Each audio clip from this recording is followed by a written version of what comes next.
लेकिन सबसे पहला सवाल जो है वो मैं ये जरूर करना चाहूंगी आज आरिफ हमीद भट्टी साहब से कि आरिफ हमीद भट्टी साहब, आप, मुझे ऐसा लगता है कि कुछ ना कुछ नाराजगी है आपकी इमरान खान साहब से। क्या नाराजगी, क्या वजूहात हैं, क्या रीजंस हैं जिसकी वजह से अब आप बहुत से सवाल उठाते हैं?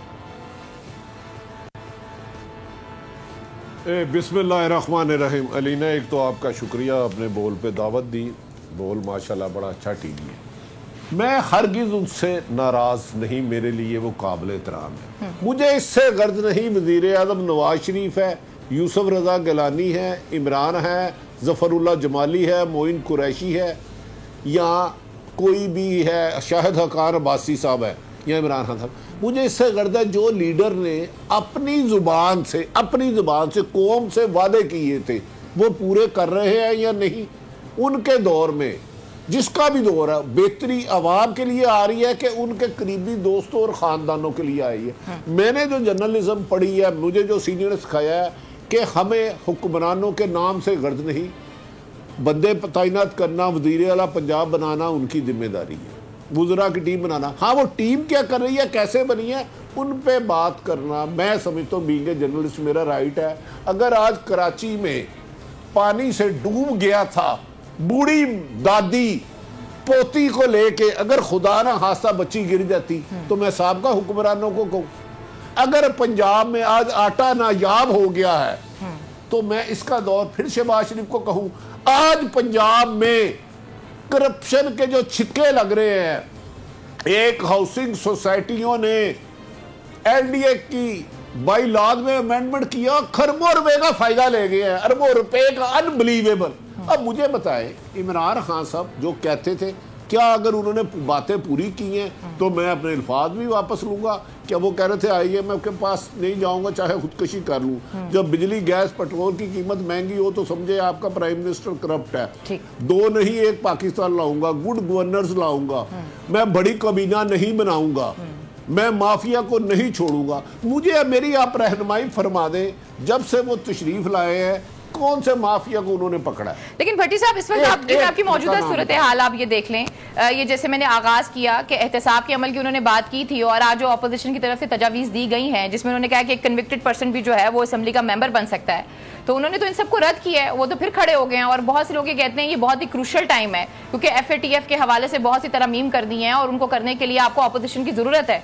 तो अभी तो वो खड़े हुए हैं सामने। आपको अलीना याद होगा कि इमरान खान साहब को कितने वोट पड़े। फखर साहब बरतानिया दौर के और काबिल जर्नलिस्ट, जी बिल्कुल। उसके बाद आर्मी चीफ की एक्सटेंशन का आया, उन्हें कितने वोट पड़े।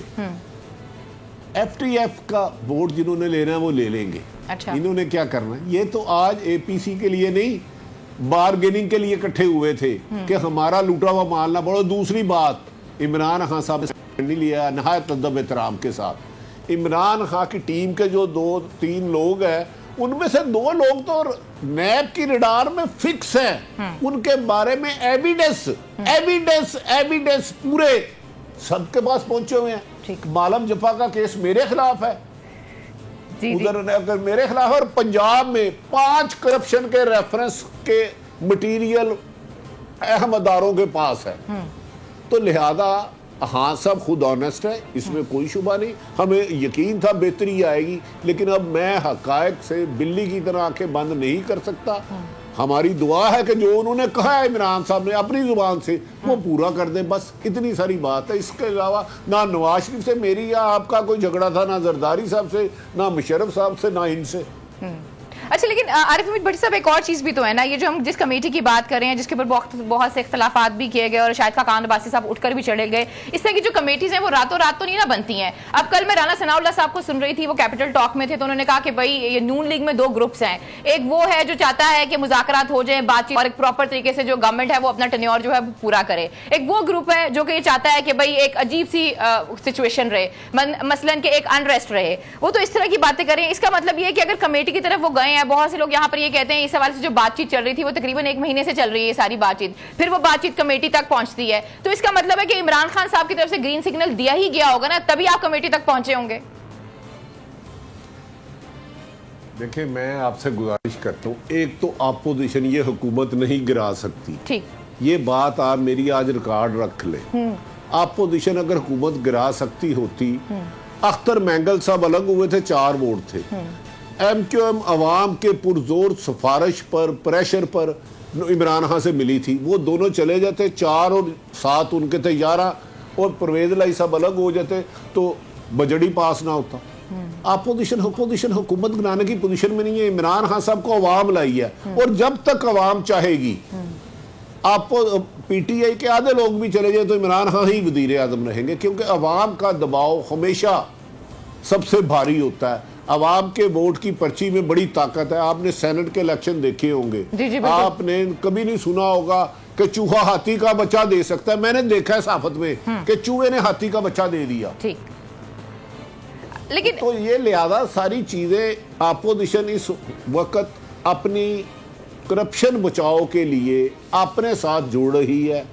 इसके अलावा इसका और नहीं। इमरान खान साहब जब जाएंगे अपनी गलतियों की वजह से, अब की टीम की नाअहली और करप्शन की वजह से जाएंगे, अदरवाइज उन्हें कोई नहीं हिला सकता। ये मेरी राय है। बाकी आप माशाल्लाह मुझसे बेहतर प्रोग्राम करती हैं। फखर साहब और आपके साथ बैठे हैं, इनके पास सुप्रीम कोर्ट भी है, और आप जब मरी जाते हैं तो रास्ते में पिंडी भी आता होगा। जी फखर साहब, ओवर टू यू। आप क्या समझते हैं, जो जिस तरफ इशारा किया है, उन्होंने कहा है कि इमरान खान साहब अपनी गलतियों की वजह से और जो उनकी टीम की सिलेक्शन है किसी हद तक, उसकी वजह से वो खतरे में हो सकते हैं।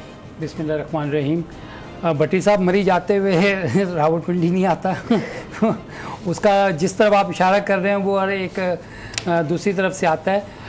लेकिन भट्टी साहब की बहुत सारी जो बातें हैं उससे मैं इत्तेफाक करता हूँ, और इसमें कोई शक नहीं है कि जो वज़ीर-ए-आज़म की अपनी काबीना में जो लोग हैं जिनके बारे में करप्शन के हवाले से बहुत सारी बातें सामने आई हैं, चाहे वो BRT का प्रोजेक्ट हो, मालम जब्बा का हो, नैब में तहकीकात का मामला हो, उनको पहले भी आपके प्रोग्राम में ये बात मैंने कही थी कि प्राइम मिनिस्टर को चाहिए कि इन लोगों से छुटकारा हासिल करें और हाई मॉरल ग्राउंड के ऊपर वो चलें। जहाँ तक जो ऑपोजिशन का ताल्लुक, आप बिल्कुल सही कह रहे हैं कि ऑपोजिशन को सिर्फ इस वक्त जो है अपनी जो करप्शन के इस वक्त जो सूरत हाल में वो मुकदमात में फंसे हुए हैं, और उसमें आप देख लें सरकर्दा जो लीडर्स हैं, जिसमें शहबाज शरीफ हैं, ठीक है, आसिफ अली जरदारी हैं। हाँ जी, आसिफ अली जरदारी जो हैं, मैं लास्ट प्रोग्राम में भी बता चुका हूँ आपके कि वो सेम मेडिकल ग्राउंड पे नवाज शरीफ की तरह बाहर जाने की प्लानिंग करके बैठे हुए हैं। उससे आगे बढ़ा, मज़ीद चीज़ें बढ़ी हैं, आपने लास्ट जी वो बढ़ रही हैं। आपको पता है जब नवाज शरीफ गए थे तो मौलाना फजल रहमान एक्टिव हुए थे। अच्छा। अभी दोबारा मौलाना फजल रहमान एक्टिव हुए हैं। मौलाना फजल रहमान, जी हाँ, यही गेम हो रही है। और आज ये जो तरामीम का मामला है, FATF का मामला है, देखें FATF का मामला जो है वो आपके नेशनल इंटरेस्ट से रिलेटेड है। बिल्कुल, आई एग्री विद यू। ठीक है, FATF का अगला इजलास होना है।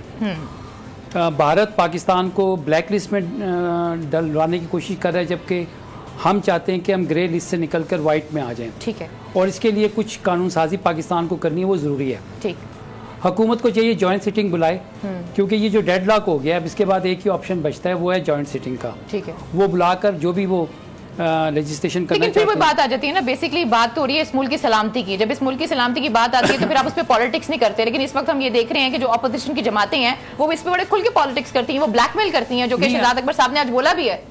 आप देखें कि एक दफ़ा फिर अपोजिशन जो है वो एक्सपोज हो गई है। ठीक है, लेकिन आरिफ भट्टी साहब ने कहा जो होना है ना वो हो जाएगा, जिन्होंने कराना है उन्होंने करा लेना है। नहीं, वो तो हो जाएगा। लास्ट टाइम जब एक्सटेंशन का इशू था और उसके ऊपर कानून साजी करनी थी, तो फिर आपके सामने जो सूरत हाल बनी थी वो हो गई थी, और नवाज शरीफ साहब जो थे वो बाहर चले गए थे, और वो जो भी मेडिकल रिपोर्ट्स थी वो कितनी सच्ची थी कितनी झूठी थी उसकी हकीकत भी अब खुलकर सामने आ चुकी है। इसी तरह से मैं आपको ये कह रहा हूँ कि ऑपोजिशन में आप वो देख रहे हैं तमाम वो लोग जो इस वक्त जिनके खिलाफ करप्शन के केसेस हैं वो इस कमेटी का हिस्सा थे। ठीक है, लेकिन मैं फिर वही सवाल एक दफ़ा आपसे भी कर लेती हूँ। मुझे ये बताएं कि इस कमेटी तक पहुँचने के लिए डेफिनेटली सी बात है पहले बातचीत होती है, उसके बाद ही आप कमेटी तक पहुँचते हैं। रातों रात और अचानक से तो चीज़ें नहीं ना होती हैं, आप एक मैसेज दे रहे होते हैं। मैं आपको बताता हूँ, बुनियादी तौर पर ऑपोजिशन का ये गिला ख़त्म हो जाए कि उसके साथ कंसल्टेशन नहीं की गई। ठीक है, ये कमेटी बनाने का एक तो मकसद ये था। अब ऑपोजिशन ने जो 35 तजवीज़ थी जिसके अंदर वो कह रहे थे कि जी नैप ये नहीं 10 साल से करेगा, 5 साल की ये नहीं सजा करेगा, करते हैं, ये नहीं कन्विक्शन के करेगा, बावजूद आप लगा सकते हैं किसी को। जो है ना वो आप उनका मुतालबा देखें ना क्या है। बिल्कुल सही कह रहे हैं, जिस मियां मैं- साहब को फैसिलिटेट करने के लिए, जो करप्ट लोगों को भट्टी साहब ने facilitate जिक्र किया कि जो इस वक्त अवाम जो सर अवाम पे मैं आपको क्या बात करूं, मैं आप जाती हूँ बाजारों में तो लोग कहते हैं हमने खान साहब को इसलिए वोट तो नहीं दिया था। जो भट्टी साहब आप बात कर रहे हैं अवाम की कि अवाम जो है वो इमरान खान साहब के साथ है। अगर आप आज बाजार में चले जाएं, आटे की कीमत आप देख लें क्या हुई हुई है, चीनी की सूरत हाल वो देख लें क्या हुई हुई है। इन सूरत हाल में आपको लगता है बिकॉज जो लोगों ने वोट दिया वो पीटीआई को, वो इमरान खान साहब के नाम पर दिया मैं है। एक जुमला ऐड करना जी, चाहता हूँ, प्लीज, फिर भट्टी साहब से आप जवाब ले लें। मेरे कहने का मकसद ये है कि आज ओपोजिशन को लाहौर में क्वेश्चन हुआ कि अगर आप हुकूमत गिरा देते हैं तो आपके पास लाएमल क्या है। ओपोजिशन के पास लाएमल कोई नहीं नहीं नहीं है। सर लाए अमल है, उन्होंने बात की है, आज जो उनकी डिस्कशंस हुई है उसमें वो मिड टर्म की बात कर रहे हैं, वो नहीं, अपने नहीं, से तो नहीं, एक लाए अमल लेकर आ रहे हैं ना, वो हो या ना हो। वो जो जिस मैस के की बात वो कर रहे हैं कि इमरान खान की हुकूमत ने क्रिएट कर दिया है, उससे अवाम को कैसे छुटकारा हासिल करेंगे, उनके पास कोई प्लान नहीं है। उनका मेजर मकसद जो मैं आपको बता रहा हूँ वो ये है कि ये इमरान खान जो है उसकी हुकूमत गिर जाए और ये करप्शन के केसेस जो हैं इससे हमारी जान छूट जाए। अगर ये नहीं होता, लेकिन ये तो करप्शन के केसेस जो हैं जिसकी तरफ आरिफ हमीद भट्टी साहब ने भी इशारा किया है कि ये करप्शन के केसेस की हम बात करें या ये जो माली सारी है उसके ऊपर हम बात करें, तो इनके तो अपने मुआवने खसूसी के ऊपर इतनी ज्यादा चीजें आई हुई हैं। इनकी कैबिनेट में ऐसे लोग बैठे हुए, आरिफ हमीद भट्टी साहब अगर आप इजाजत दें मैं पहले उनसे सवाल कर लूं। आरिफ हमीद भट्टी साहब, इनकी अपनी कैबिनेट में ऐसे लोग बैठे हुए जिनके ऊपर बहुत सवालिया निशान जो हैं वो मौजूद है, नेशनैलिटी के हवाले से हो गए, असासाजात के हवाले से हो गए और बाकी सारी चीजों के हवाले से हो गए। फिर आपने जब पिछली बात खत्म की तो आपने कहा इमरान खान की गलतियां, तो आखिर वो ये गलतियां क्यों कर रहे हैं, कौन करवा रहा है उनसे ये गलतियां? वो वजीर आजम पाकिस्तान है, वो जब चाहें जैसे चाहें कर सकते हैं, क्या इतना मुश्किल है उनका इन लोगों से छुटकारा हासिल करना? नहीं ऐसा नहीं है। वो जिस 22 साल जद्दोजहद को लेके चले थे, मैं क्योंकि खान साहब को थोड़ा सा पर्सनल भी जानता हूँ, मेरा ख्याल है वो जद्दोजहद को भूल चुके हैं।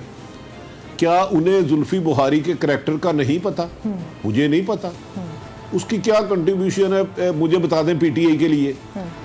वजीर आला पंजाब मोहतरम उस्मान बुज़दार साहब 1 महीना पहले पीटीआई में आते हैं, काफ लीग के वो तहसील नाज़म रहते हैं, उनके वालिद 2 दफ़ा मुस्लिम लीग नून से हुए हैं।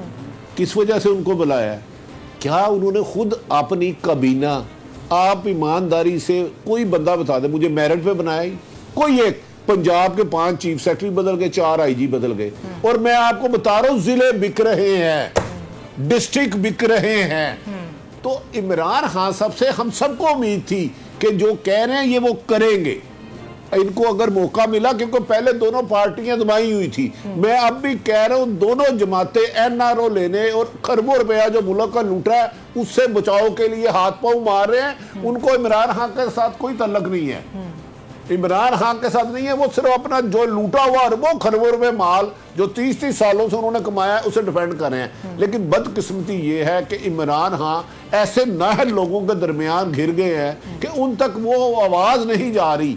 मुझे इमरान साहब के 30 साल पुराने दोस्त मिले, कहते यार मैं इमरान खान को मिला हूं, मुझे समझ नहीं आई कि ये 25 जुलाई 2018 वाला इमरान खान पहले वाला है कि कोई नया इमरान खान है। ये उनके वो दोस्त जो उनके जिंदगी के जवानी, बचपन से लेकर जवानी तक का वक्त गुजारा है। अब देखें ना, जब आप हुकूमत में होते हैं फिर आप गिले शिकवे नहीं करते। क्या जब ये आए थे बिजली की कीमत क्या थी, आटे की प्राइस क्या थी, चीनी की प्राइस क्या थी? कम से कम 2 करोड़ लोग बेरोजगार हो चुके हैं। क्या एजुकेशन में बेहतरी आई?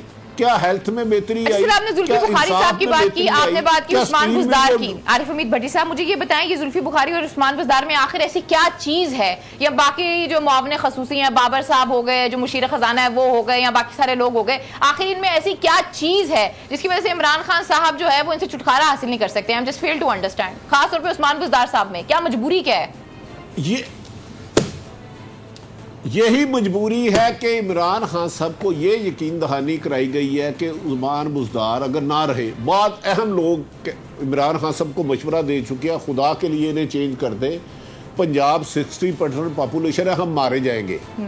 तेरा जादू चल गया ओ जादूगर, ये मैंने गाना गाया, खुदा ना खास्ते इसको किसी हालात से नहीं लिंक आपने करना। मैं कुछ नहीं कर रही। मुझे बता दे, मैं कैसे मुझे मरवाएंगी? फखर साहब के खुद माशाल्लाह सुप्रीम कोर्ट करते हैं, इनकी पेनिट्रेशन खतरनाक भी टेन के बाद। ये मजबूरी नहीं, ये इमरान खान के जवाल की निशानियां हैं। ये तो जिस बसाखियों पे खड़े हैं वो बड़ी मजबूत है। इमरान खान से बहुत सारा लोगों को तवक्को थी। मैं ऐसे लोगों को जानता हूं जिन्होंने जिंदगी में कभी वोट नहीं डाला, वो वोट डाल लेंगे। अब मुझे बताए मोइन यूसुफ की क्या क्रेडिबिलिटी है? नदीम बाबर, रजाक दाऊद ने लोगों को 2000 लोगों को अपनी निकाल दिया अपने बिजनेस से। 80% लोगों के बिजनेस तबाह हो गया, इकानमी जीरो हो गई है। आपका मिनिस्टर खड़ा होकर असेंबली में कहता है कि मेरे 40% लोग जाली पायलट है। पूरी दुनिया में जंग आई है, आपकी फ्लाइटें बंद हो जाती हैं। आप कहते थे ग्रीन पासपोर्ट की इज्जत होगी, ग्रीन पासपोर्ट बाहर से नौकरियां लेने आएंगे। नौकरियां बाहर से लेने कौन आया? जुल्फी बुखारी, मोईद यूसुफ और इसी किस्म के 4-5 लोग। अब मुझे और आप आवाम को क्या मिला, मुझे ये बताएं। वो जो मीनारे पाकिस्तान इमरान खान के नारे लगाते रहे अपने बेहतर मुस्तकबिल की उम्मीद लेके। सर मेरा भी यही सवाल था। आपने कहा कि अवाम जो है वो साथ है इमरान खान साहब के, लेकिन सर माजरत के साथ बहुत से जो टीवी चैनल्स हैं वो जब पोल करते हैं या इंटरनेशनली कोई पोल्स आते हैं तो उसमें तो यही बताया गया कि इमरान खान साहब का जो ग्राफ है वो बुरे तरीके से गिर रहा है और लोग जो है वो बड़े मायूस हैं। कोरोना की एक अलग सी सिचुएशन थी, लेकिन इमरान खान साहब ने जिस तरह अपनी इकोनॉमिक टीम भी बदली है उसके ऊपर भी बहुत से सवाल उठाए जाते हैं। कभी कोई इकोनॉमिक टीम में आ जाता है उनका, कभी कोई इकोनॉमिक टीम पे आ जाता है। देखे अलीना, मैं भी यही कह रहा हूं, इमरान खान साहब का ग्राफ गिला। दरअसल वोट मिले थे इमरान खान को। अब कामयाब होना है इमरान खान ने या नाकाम होना है इमरान खान ने? मोइन यूसुफ ने, जुल्फी बुखारी ने दुबई में बड़ी खिदमत की खान साहब की, उसने कामयाब नहीं होना। इन्होंने चार्टर्ड प्लेन लेना और उड़ जाना है। लोगों को उम्मीद थी इमरान खान से, इसलिए अगर बुजदार फेल होता, बुजदार का क्या मैटर है? वो एक तहसील नाज़िम था, उसके बाद वज़ीर आला बन गए, इसके बाद उन्होंने क्या बनना है? तो ये इमरान खान साहब को सोचना चाहिए कि लोगों की उम्मीदें इमरान खान से रिलेट करूंगी, वो अचानक से मेरे जहन में। सब्सक्राइब करें और बेल दबाएं ताकि कोई खबर रह न जाए।